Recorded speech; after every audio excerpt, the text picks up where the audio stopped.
이 막달라 마리아가 향품을 바르기 위해서 갔어요.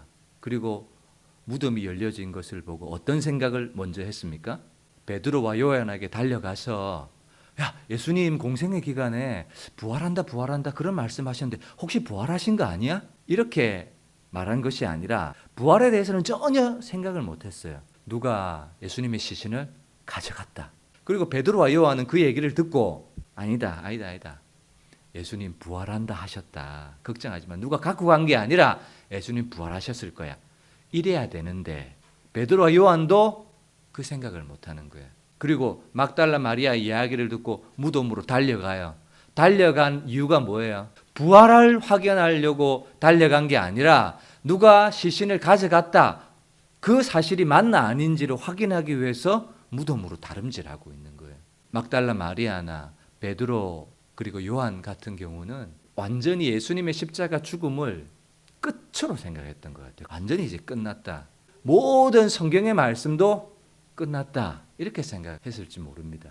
그래서 예수님께서 부활하실 것이라는 생각을 전혀 하지 못했던 것이고, 그리고 시편의 말씀과 예수님의 말씀이 부활에 대한 말씀이라는 것과 연결이 안 되는 거예요. 예를 들면 시편 16편 10절의 말씀. 이는 주께서 내 영혼을 수월에 버리지 아니하시며 주의 거룩한 자를 멸망시키지 않으실 것임이니이다. 이전 성경에 보면 주의 거룩한 자로 썩임을 당하지 않게 하실 것이다. 이렇게 번역했습니다. 이전 성경의 번역이 훨씬 더 나은 것 같아요.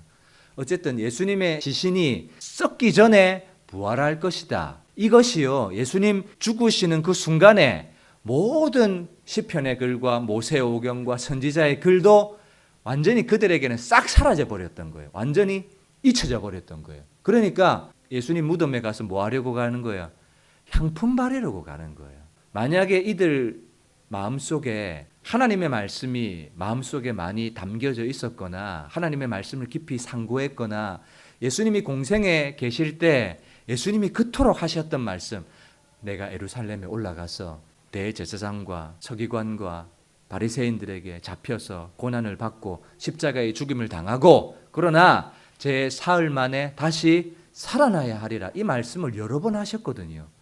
예수님이 하신 말씀을 그렇게 귀담아 듣기만 했었더라도 예수님의 부활의 그 현장에 있었지만 부활에 대해서 감격하거나 자기의 믿음을 고백하거나 이러지 못했어요. 예수님의 시신이 없어졌다 울고 통곡하는 거예요. 그리고 베드로와 요한도 자기들의 집으로 돌아가 버려요. 이런 일이 어디 있어요, 여러분? 왠지 힘 빠지고 기운 빠지는, 아무런 역사도 아무런 행동도 만들어내지 못하고 있는, 그러니까 막달라 마리아나 베드로와 요한이 어떤 믿음이 아니었다는 것을 우리에게 보여주고 있느냐면 말씀에 근거한 신앙과 말씀에 근거한 믿음은 아니었다. 그걸 우리에게 보여주고 있는 것이죠. 요한이 먼저 도착합니다. 그렇지만 무덤에 바로 들어가지는 않죠. 그리고 바깥에 서서 안을 들여다보니까 뭐만 있어요? 예수님의 시신을 감쌌던 세마포가 놓여 있는 것을 확인했습니다.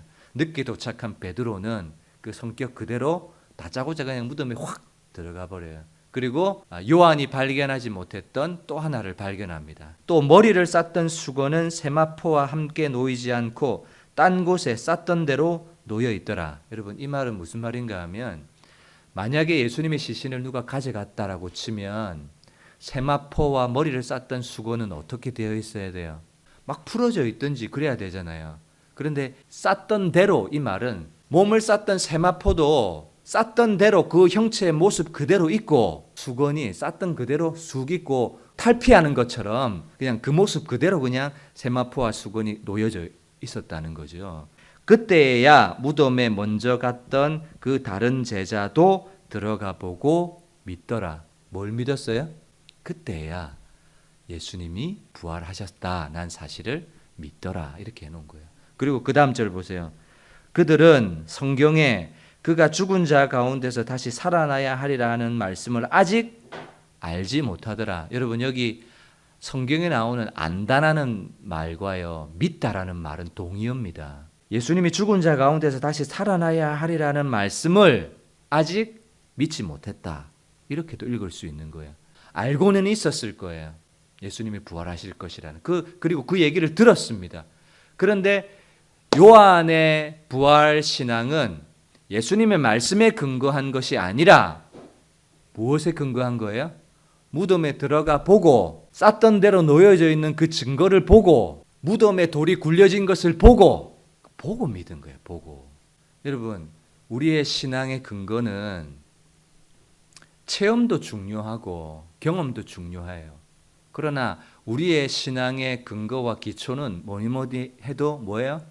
하나님 말씀에 근거하고 기초된 신앙과 믿음이어야 되는 거예요. 이 부활은요, 자연 세계를 넘어서는 피조 세계 안에서는 발견할 수 없는 그야말로 하나님의 역사 아닙니까?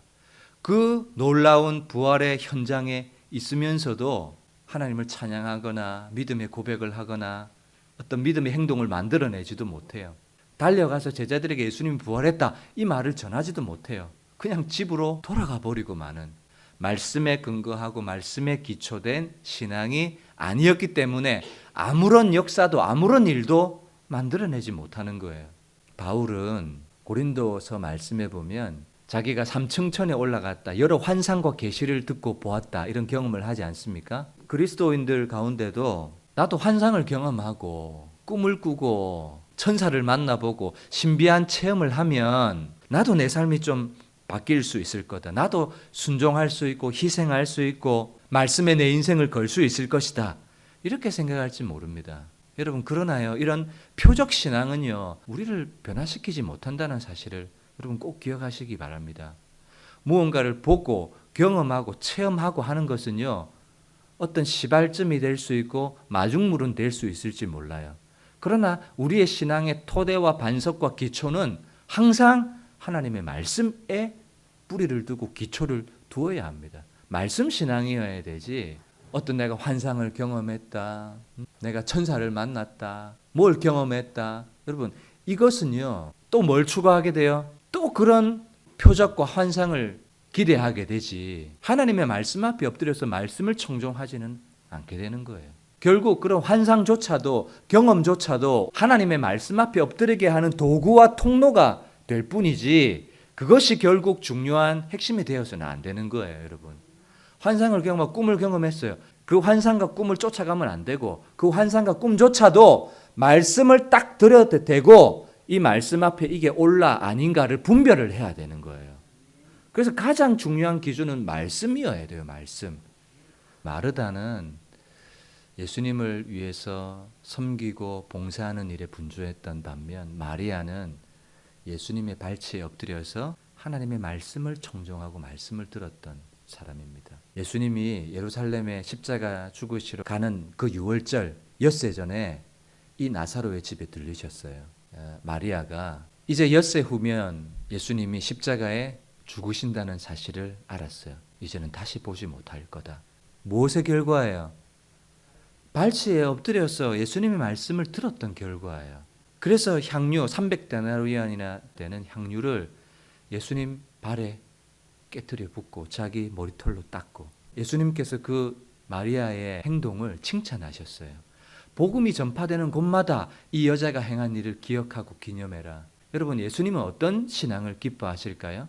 말씀을 듣고 말씀을 믿고 말씀에 근거한 그 신앙을 기뻐하시는 거예요.